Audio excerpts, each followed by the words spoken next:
requesting Mr. Girish Gatikar, who is Energy Leader, Digital Innovation and Emerging Technology at General Motors. He is the moderator and chair for this session.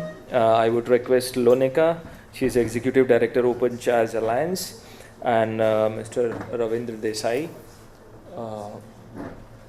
He's not around, that's fine. And then I would request Mr. Leslie Mulder, who is CEO of Zingtech. So kindly have a seat.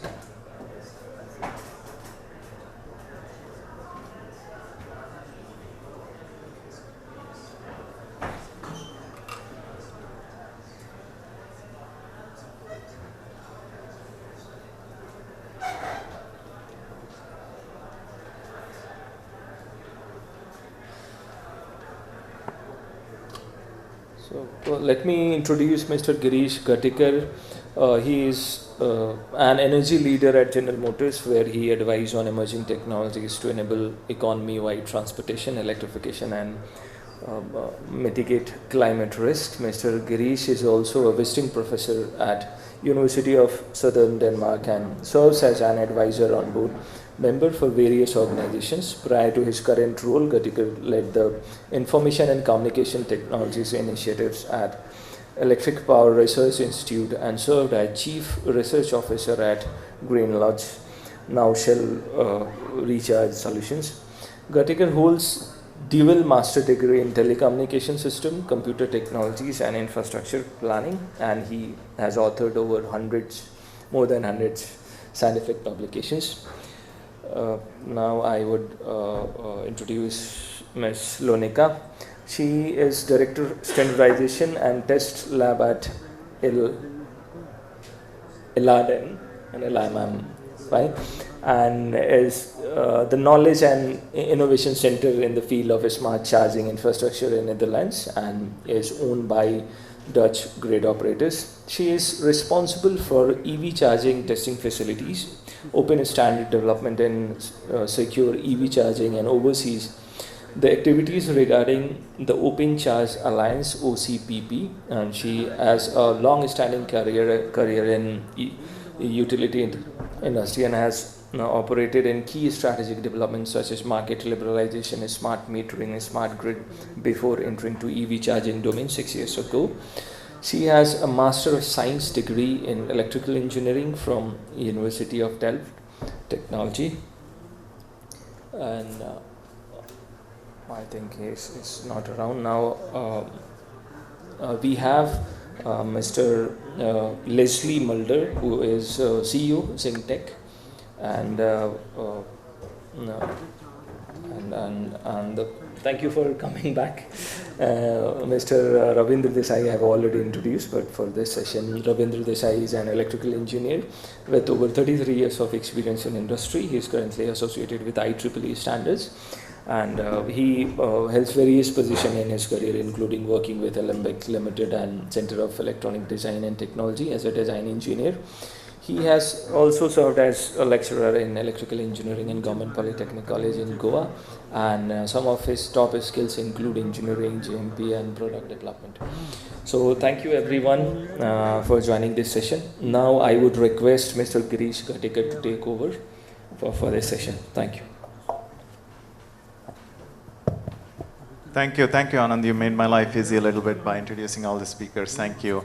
And special thanks to the, all the speakers and the moderator, Richard Schomburg, from the last session. Thanks for helping us keep some time. So we are still running a little bit late, so I've asked the speakers to take 5 to 10 minutes for prepared remarks or presentation. We'll go through that. Just to give an overview of this particular session, right?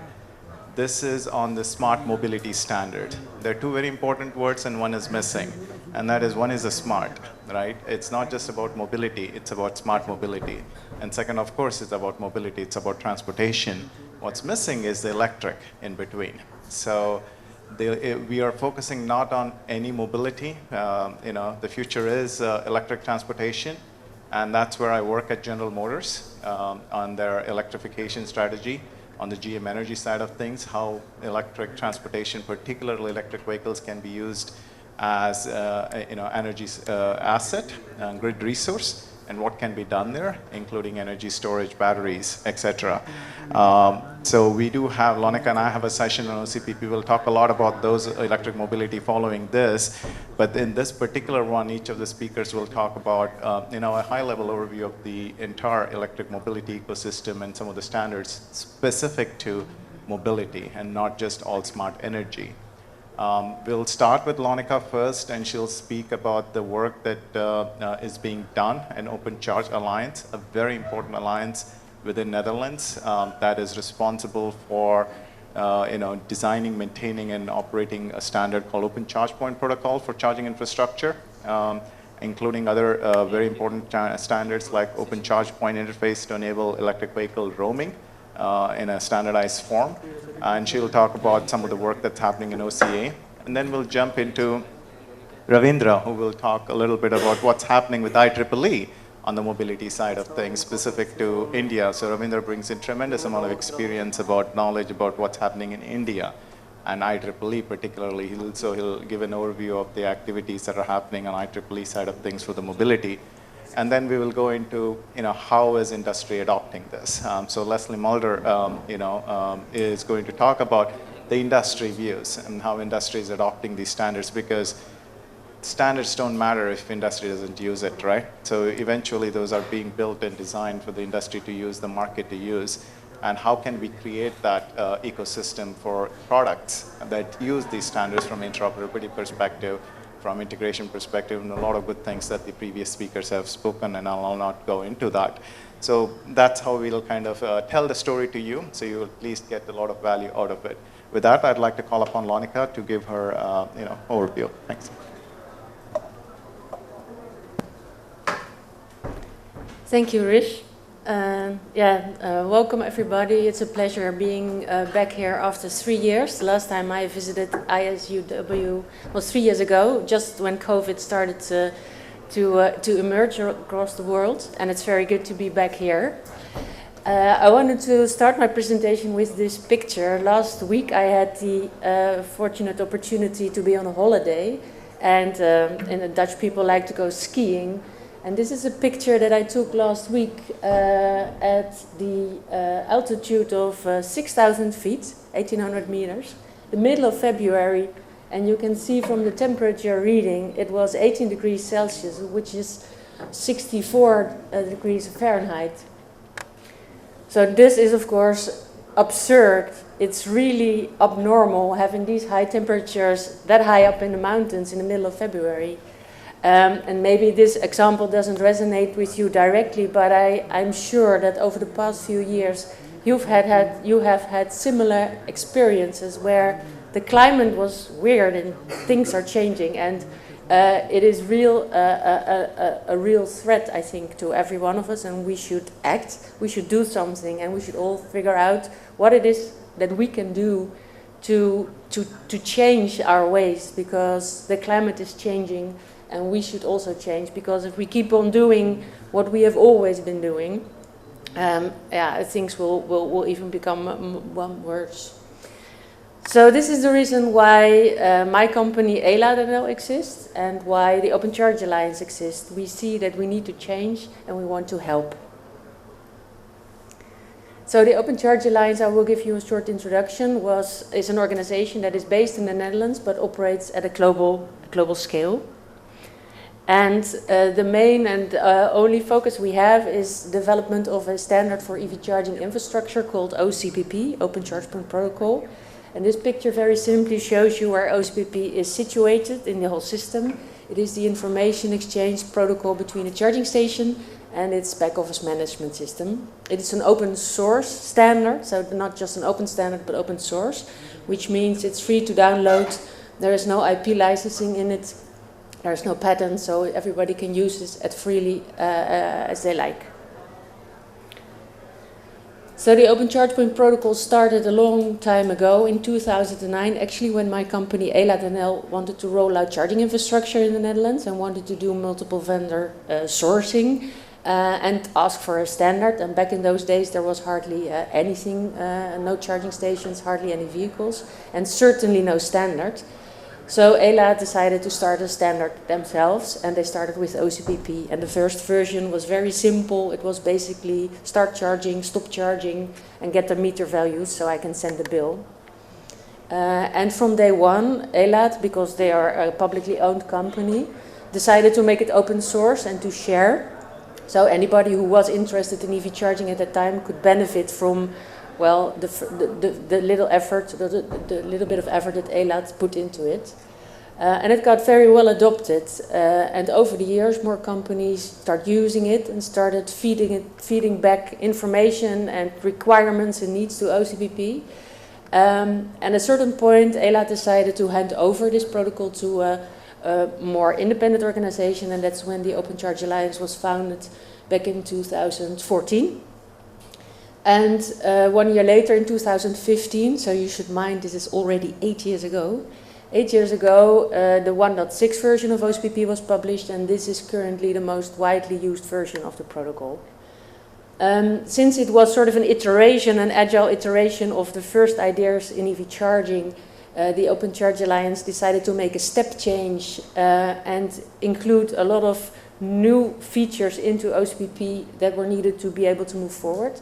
And that is why in 2020 we released, or 2018, the first version of OCPP 2.0, and in 2020 OCPP 2.0.1, which is currently the most recent version that's starting being adopted in the industry today. The step change between the 1.x range and the 2.0 range is really a big step for the industry. The industry in EV charging needs to invest, needs to grow. So that's why the Open Charge Alliance has decided that from now on, all the future 2.x version will be backwards compatible. So the effort to migrate to higher versions with more functionality will be much less of a burden on the industry. So the Open Charge Alliance is a different organization from ISO, IEC, IEEE, because those organizations focus on many standards, and the Open Charge Alliance only focuses on one specific standard, OCPP. And in addition, we do more. So what we also do, in addition to development of the protocol itself, we develop test tools, conformance testing, a certification program. We organize Plugfest. So this is a definite and very important activity of the Open Charge Alliance.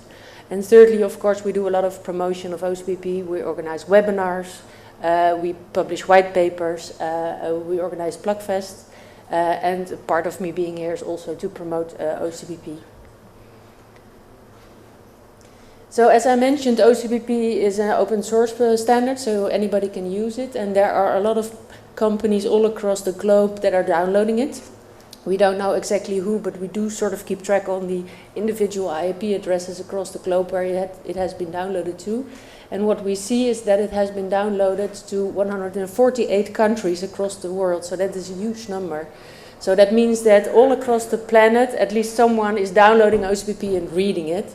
We don't, of course, know if they are actually implementing it, but at least it's inspiring them and it's trying to help them set up their charging infrastructure. Open Charge Alliance is a member organization, so if you like, you can become a member. You don't have to, but you can. And at the moment, we have 308 OCA members. And in the two pie charts, you sort of see from a little bit about their background. So if you look for regions, there is sort of a 50-50 split between companies from Europe and companies from Asia, where the Asian companies mainly come from Korea, South Korea, where OCPP is mandated by the Korean government for government funding. And we also have a significant representation from North America. The type of companies that are OCN members are mainly coming directly from the EV charging industry, so either they are developing charging stations or networks, or we have a small portion of representatives from utilities and OEMs, but the largest part of OCN members are really active in EV charging themselves. So not all 308 members are really active in developing the standard. It's roughly to say that about 10% is really actively involved in contributing to the content. And now focusing a little bit more on India, this is of course very interesting. So if you look at the OCA members, you can see to the left we have 6 OCA members from India, and that makes India the number 12 on the list. So as I mentioned, the most companies come from Korea, then Germany, USA, the Netherlands, and so forth, but India is number 12. But if you look at the number of downloads, it's very significant. What you see is that India is second. So only Germans are downloading OCPP more than Indians. We don't know really why that could be, possibly because, of course, a lot of companies offshore their IT development to India. So it could be that these Indian downloads are for companies who are based outside of India. And the great thing to see on the left is the Plugfest. We organize Plugfests roughly 3 times a year. And the last Plugfest was this November, and there you see that the highest number of participating Plugfest companies came from India. So 45 companies, individual companies in India, joined the OCPP Plugfest. So this shows us that there is tremendous activity in India regarding OCPP, and it's very, very good to see. So we have all the information on the website, so if you'd like to know more. Then one very nice announcement that we'd like to share with you. This is an announcement from February 15th, so 2 weeks ago, where the Biden-Harris administration announced the minimum set of standards for EV charging infrastructure that is needed to be eligible for the government funding in the US. So there is a huge sum of money, I think $9 billion, being made available to install charging stations. 500,000 EV chargers by 2030, and they decided to also publish a mandate standard for that. And it's very good, of course, otherwise I would not be showing you this, but we're very proud that OCPP is now the standard in North America. And we are sure, just as it did with Korea, where OCPP already was the standard, that the US mandate will give a huge boost to OCPP, not just in the North American area, but also in the regions and the countries that provide systems and charging stations for US. In Europe, the situation is not moving as fast as in North America. The reason why it's, of course, moving so fast in America is because there's currently an administration in place that's very positive towards renewable energy. And who knows, in 2 years' time, when there will be new elections in the US, possibly if there's a conservative Republican government, possibly things might change again. So that's why the United States is moving forward very fast at this moment. In Europe, there is also a will to move forward fast. There is a recommendation currently out for OCPP, and the European Commission has issued a mandate to Senelec to mandate standards for EV charging by the end of this year. So this is what we always say, you're talking to me, talk OCPP. And one final comment I'd like to add also, because Rich kindly asked me to do so. One of the standards that's also very relevant in the control of EV charging infrastructure, the demand response side of that, is of course OpenADR. So I think currently there is not a representation for OpenADR in this panel. But I'd like to share with you the work that we have done from ALAT, so not from the Open Charge Alliance, but from ALAT, is where we have contributed our code for OpenADR to the Linux Foundation Energy. So if you go to GitHub, you can find the open source code in Python. Actually, this is code in Python for OpenADR hosted under the Linux Foundation. So if you're implementing OpenADR and you'd like to do other things, you can just grab the open source code from GitHub and move further. I just wanted to share that with you as well. Thank you.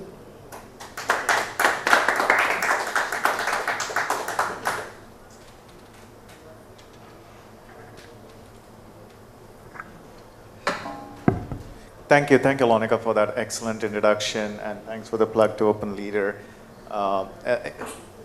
Just want to add a little bit to the Open Leader. 2 things. One is here Richard Schomburg, who led the technical committee within IEC called PC118 to make it an IEC standard, 62746-10-1, if I remember the number correctly. So it's an IEC standard as well, which has been adopted in India. I'm sorry? Which has been adopted in India extensively by electric utilities and vendors, so it's a great. But the important aspect of this is not about OpenADR. This is about how to interface standards come together to solve a larger problem, right? OCPP technically has been a standard to manage charging infrastructure, and that's what it was objective was to design, and that's how it kind of evolved, and the industry is using it. But how to use the charging infrastructure, the smart part of things, right? The smart mobility. Yes, it's mobility management is one, but second is a smart mobility management. We're using those charging infrastructure to manage charging in a way that is friendly to the grid, right? So how do you manage charging when the grid has excess supply and not charge when the grid is constrained, and which is a very, very relevant topic in India. That's where the smartness really comes in, and that's where what Open Leader did, and we did. I was involved in that work when I was at my previous job at Electric Power Research Institute or EPRI, was bring those together, right? Yes, we may not have one standard solve everything, but if you do have a standard that is used for one objective, you can apply that to solve larger problem. That doesn't happen without standards, so that the interoperability becomes a fundamental basis for integrating those different systems together to achieve a larger objective of a standard. So really appreciate that. I think that message was very critical. And again, they made it an open source, right? So people can even download it and use it without IP associated with it. So that was even better for anybody to innovate and create new companies and new technologies that allows the ecosystems to just grow. So that's really a fantastic outcome of that. And now I'd like to call upon Ravindra to talk about some of the work that's happening within IEEE, particularly in the area of the electric mobility. Ravindra.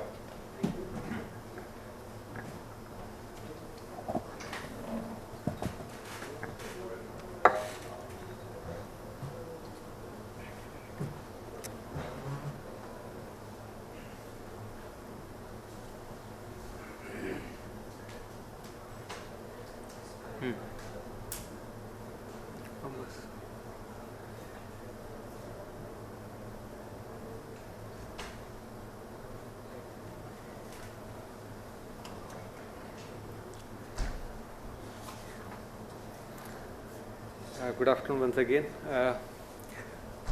Before I just tell something on IEEE standards on electrification transportation, I just want to share some of my thoughts. I think in the first section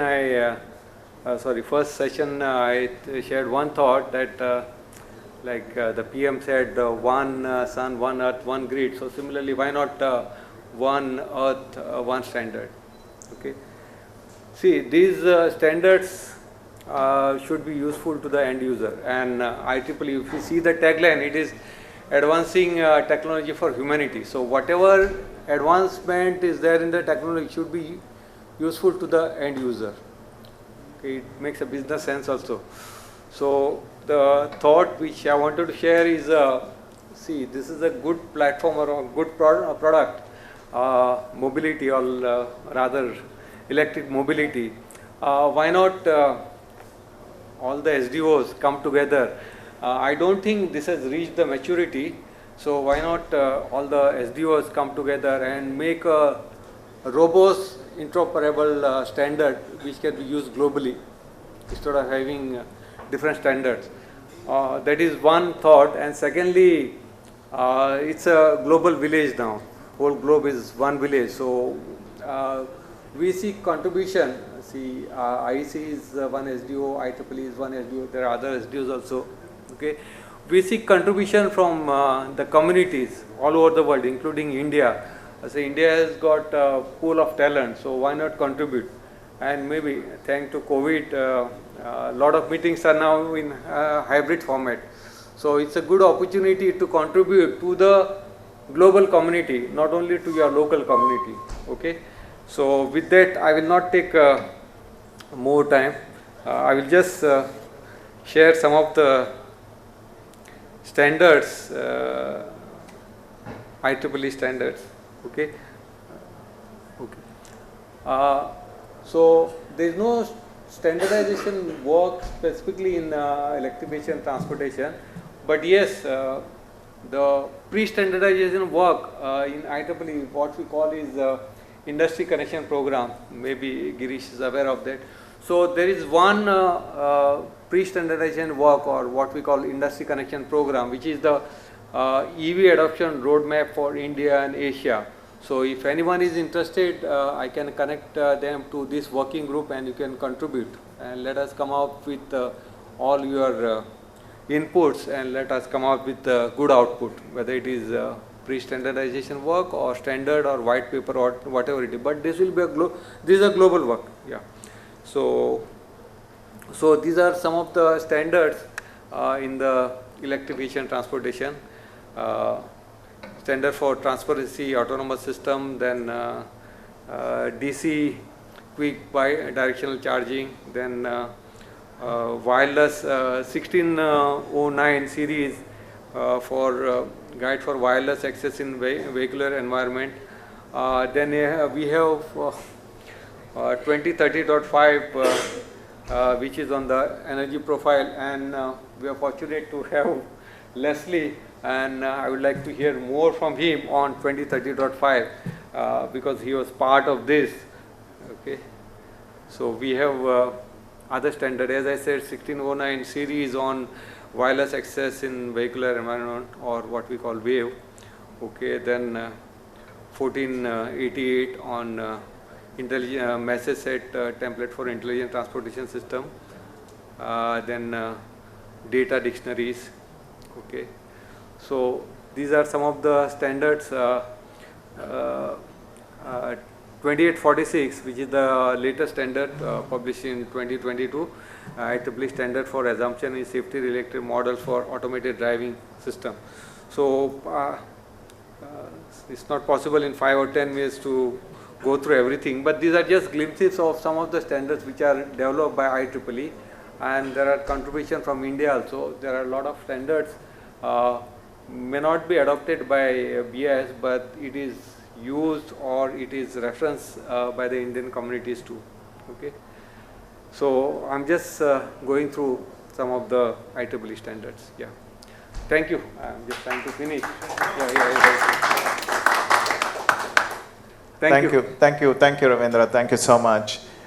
We are not trying to rush here. The important thing is we want to cover the key topics and want to give a little bit of time for a little interactive discussion. So keep your questions ready. You have maybe 10 more minutes to ask those questions so that we can get some questions from you on things that we did not cover, or you have burning questions. So next, in terms of IEEE, right? IEEE is a very important organization that also creates a standard, and Ravi used the term SDO as a standard development organization. So in the United States, and it's even true in Europe to a great extent, is these are accredited institutions that are responsible for creating standards and bringing in key set of people in a very fair and non-discriminative way, right? That's a key aspect of why the standards within STO are respected, because they bring in the industry folks together to create that standard. So that, I think, IEEE has done a fantastic job, and 2030.5 is an important standard, not just potentially for India, but also for United States when it comes to inverter-based communication, not just the original inception of home automation standards, where the smart energy profile originated. But I'll let Leslie talk about that. He has tremendous experience and background since beginning on working on the standard. So he'll give an overview and give some examples of how industry is creating products using these standards. Over to you, Leslie. Thank you.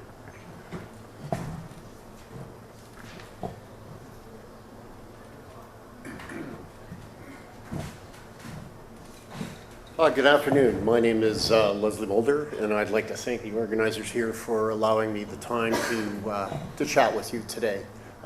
Speaking here came as a little bit of a surprise. One of my colleagues, Phil Beecher here, told me I was going to be doing this, about an hour and a half ago.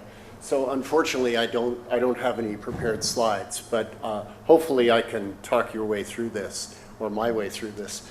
My background is originally with the Zigbee Alliance, and I and my company have been associated with the Zigbee Alliance now since 2004. I am currently the chair of the steering committee for Zigbee within the now named Connectivity Standards Alliance, which is now the parent organization for that. But one of the interesting things here is we talk a lot about smart energy and the evolution of smart energy.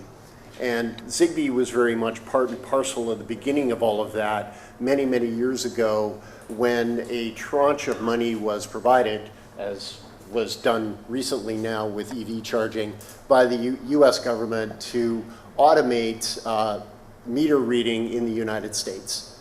And that really kicked off the whole idea of how do we create a communication standard that allows for this kind of data collection. And beyond that, the state of California had the idea that you could also use these data communication channels to talk to devices in the home. And at the time, of course, California was suffering from these rolling brownouts where power would just fade for large areas of the communities within California. And the utilities there wanted to find a way to deal with that. So that was Southern California Edison and Pacific Gas and Electric. And so the whole idea of creating communication technologies that would allow for devices within the home to talk to the meter and hence to the utility became a driving force for the definition of a lot of the data objects that we're talking about here within the smart grid.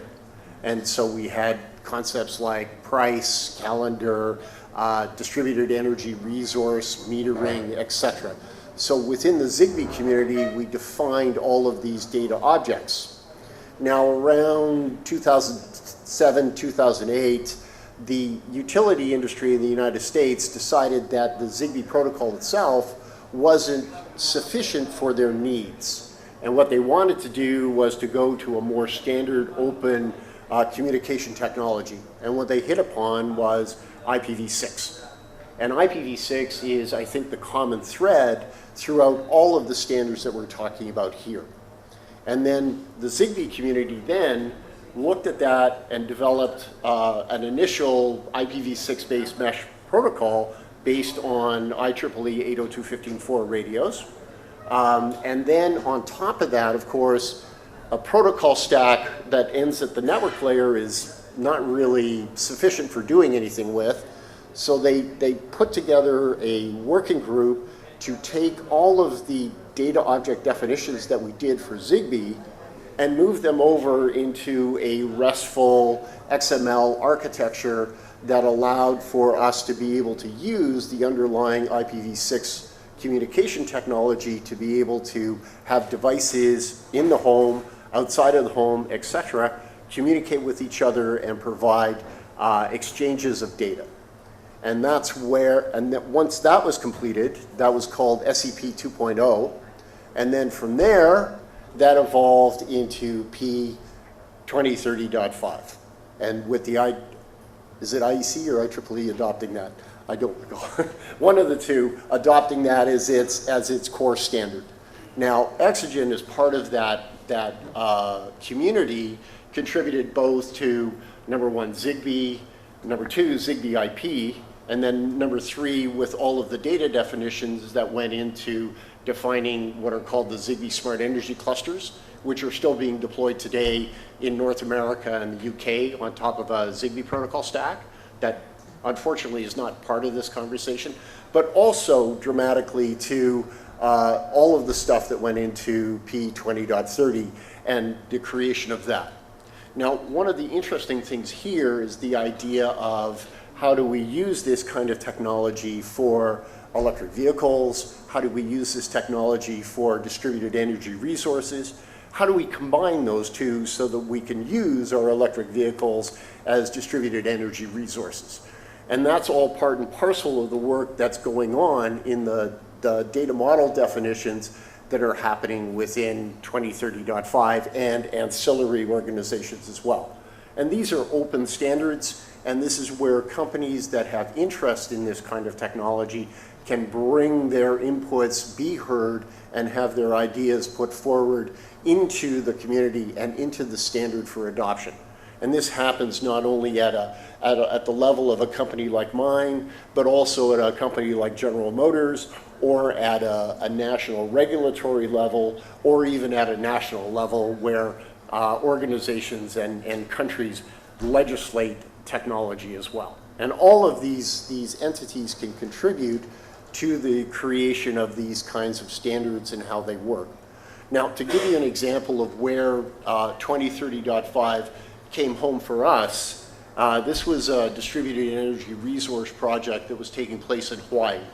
And it was being funded by the University of Hawaii. And the idea in Hawaii is to put solar panels effectively on every roof of every home that exists in Hawaii, because they pay a tremendous amount of money for their electricity because it's all generated by oil turbines. And so they want to get away from that. They have lots of sun, so let's put out a bunch of solar panels. Well, how do you do that? I mean, you can't just have individuals putting up solar panels with inverters and connecting them to the grid without any kind of control. So the idea there was to test whether or not you could implement distributed energy resource protocols on top of the inverters that were being deployed at these homes, so that you could actually control these devices for power factor management and things like that. And so P2030.5, especially the DER components, were implemented on top of stock standard inverters from companies like Fronius, SMA, and Hitachi, and deployed in the field. And all of the data was aggregated together over an IPv6 network and brought up to a head end for power factor management and other kinds of stuff. And this project worked really, really well, and I believe today this is being deployed in Hawaii as we speak. So that's one example of where 2030.5 is being used in the real world, and this is a culmination of many, many years of individuals' hard work, many companies' inputs, and it's being manifest globally now. So, thank you very much for your time. Thank you, Leslie, for that. I think two very important messages there I don't want people to miss. One is a tremendous amount of work goes into the standards development, right? Years, in fact. If I remember 1.x development during the early 2007-2008 period to where we are, right? Almost 15 years of development that has happened. And India has an opportunity to leapfrog. You don't need to reinvent the wheel. So there is an opportunity to take the experiences and use the standards as you start growing in your electric mobility endeavors. The second aspect of it is the adoption by the industry, right? I mentioned earlier that it doesn't matter if the industry doesn't adopt. So adoption of the industry to standards is very important, and your engagement in this development is very critical, because standards are supposed to support the needs of the industry and the needs of the field, right? So if we develop a theoretical standard that has no meaning to it, it's not going to be used. And there are a lot of standards like that that are being developed and probably catching dust in someone's shelf and not doing anything. But some of the standards that the speakers have mentioned, whether Lonika's OCPP and OCPI standards, or what Ravindra mentioned on IEEE standard, and then Leslie as well, are very important in terms of the industry adoption. They're very good examples of the industry using that globally. So I think I'd like to take that opportunity and thank the panelists to cover those. But we have 10 more minutes. I would like to open up and see if you have any questions. I do see Richard, Debrupa, and Phil Beecher in that order. We'll go and see. Richard, go ahead. Thank you very much, Harish. And actually, Girish is very humble because it was not mentioned, but he is the one who has been writing OpenADR, the very first versions himself. So this is just incredible. Yeah. This is absolutely fantastic. So I enjoyed very much, well, all the presentations, but I was really moved by Leslie's presentation that really, no, you really paid a tribute to this incredible piece of work of SCP 2.0. That, of course, you said it, I want to reinforce the fact that it really came from use cases from utilities. And the point was to come up with really a solution serving the utilities business challenges, and not much to come with a technology of communication per se. So this gives a huge value to SCP 2.0. My question is, I would be interested to have your take on how to characterize compare the SCP2 or let's say P2030.5 and OpenADR for some EV charging application, because both we can use both of them to do that. So how would you how would you advise to make the most of those? Wow. So my expertise is really in 2030.5, and my experience with OpenADR is not all that high. So, you know, one of the things that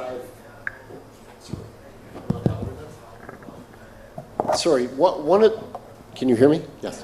One of the things that I've found over the years is even if you have different specifications that effectively address the same market, what happens over time is that companies who are involved in that don't really want to have two specifications. And where you end up is you end up with consolidation. And so I think what's going to happen here is the folks that are fans of, let's say, P2030.5 will also look over the fence and look at OpenADR and ask, you know, what are the pieces from OpenADR that we think are really important and enhance what we are doing? And conversely, OpenADR says the same thing. So you get this blending of the two eventually, right? It takes some time. Now, we've seen this in protocol development as well. Certainly when industrial grade IPv6 mesh networking came along, there were a lot of competing standards.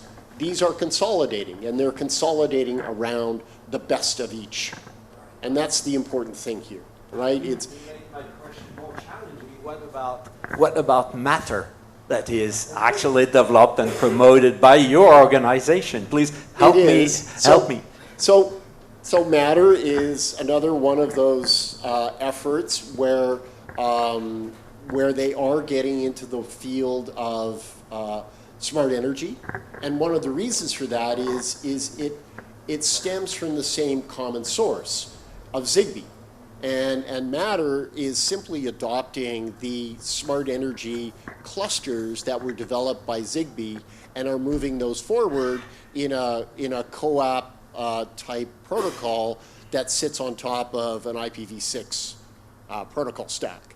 So it's basically Zigbee Smart Energy components all over again, and those are effectively SCP 2.0 components. So it's more of the same in a slightly different wrapper. And so from a data modeling perspective, there really is no difference between Zigbee, SCP 2.0, or P2030.5, and what's coming out of the data objects that you'll find in Matter.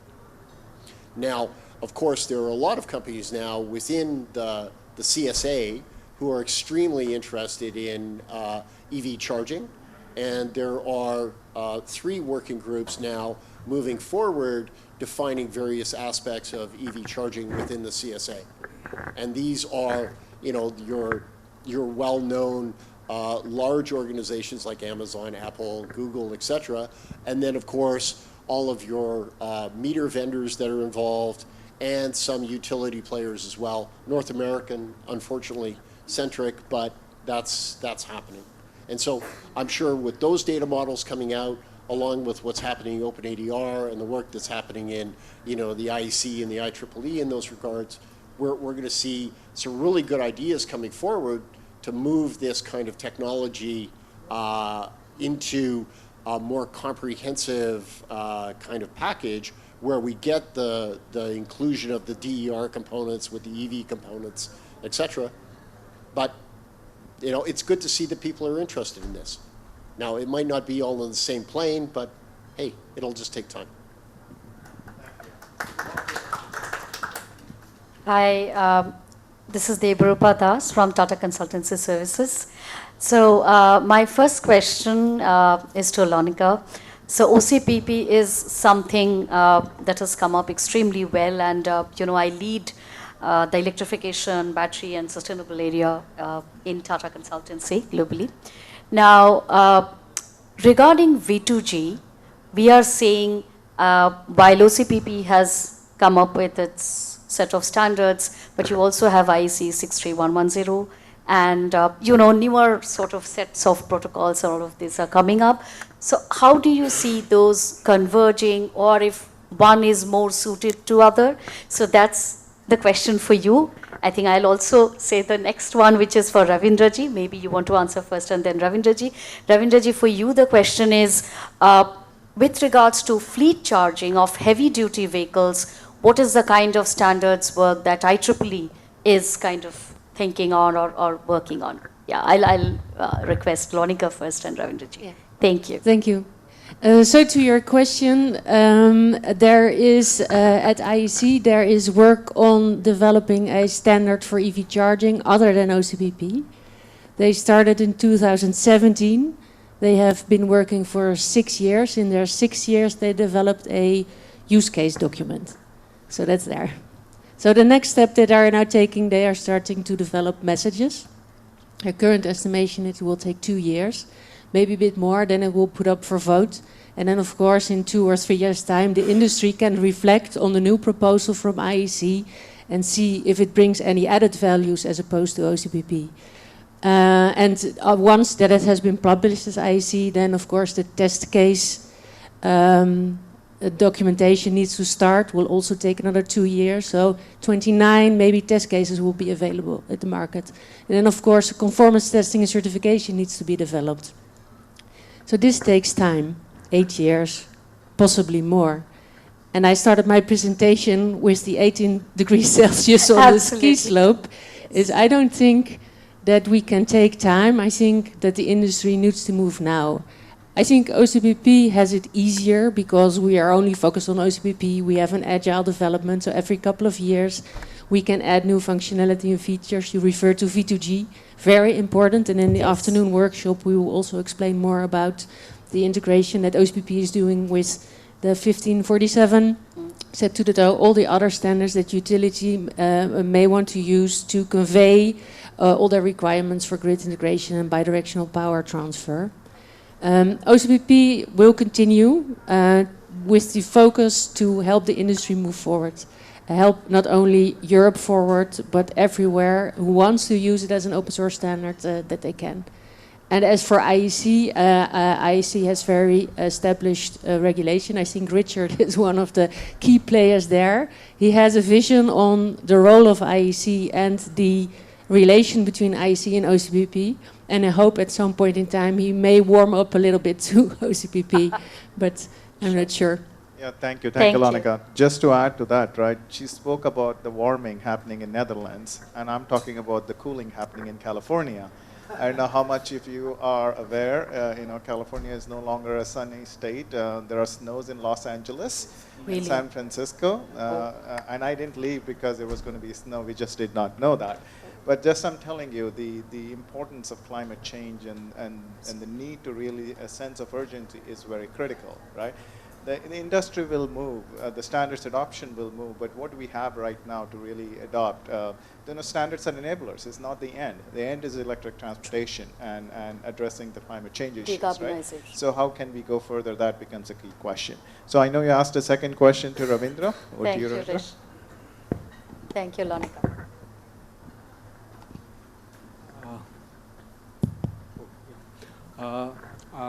Right now, I don't have answer. It is Chadomi and Chaoji. So Chadomo and Chaoji, because this is mobility group is different. I'm from energy, but I'll come back to you. I'll get your details. I'll come back to you. Okay. But I know Chadomo is go up to 600 ampere or so. But I'll come to you. The latest one, yeah. Thank you. Thank you.